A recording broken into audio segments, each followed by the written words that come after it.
ସେଇ ଯୋଡ଼ିଏ ମଲ୍ଲି ଫୁଲ।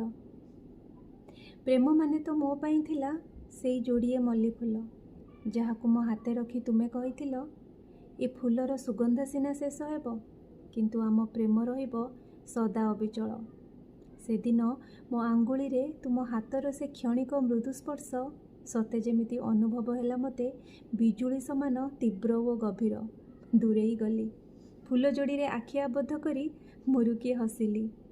କିଛି କ୍ଷଣ ପରେ ତୁମେ ସିନା ଚାଲିଗଲ, କିନ୍ତୁ ମୁଁ ନୀରବେ ବସି ରହିଲି ଅନେଇ ବାଟ ତୁମର।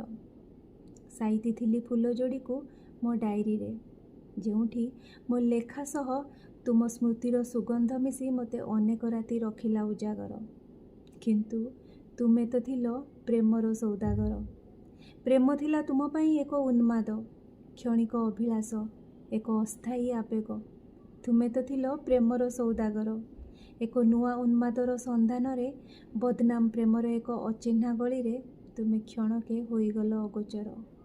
ତୁମେ ତ ଥିଲ ପ୍ରେମର ସୌଦାଗର, କିନ୍ତୁ କେବେ ଥରେ ତ ଆସି ଦେଖିଯାଅ, କେବେ ଥରେ ତ ଆସି ଦେଖିଯାଅ, ଏବେ ବି ମୋ ଡାଏରୀର ସେ ଧୂଳି ଧୂସରିତ ପୃଷ୍ଠାରେ ମଲ୍ଲି ଫୁଲ ଯୋଡ଼ିକ ନୀରବେ ସୁଗନ୍ଧ ଛାଡ଼ୁଛି ତୁମ ସ୍ମୃତିର, ଆମ ସ୍ୱପ୍ନର।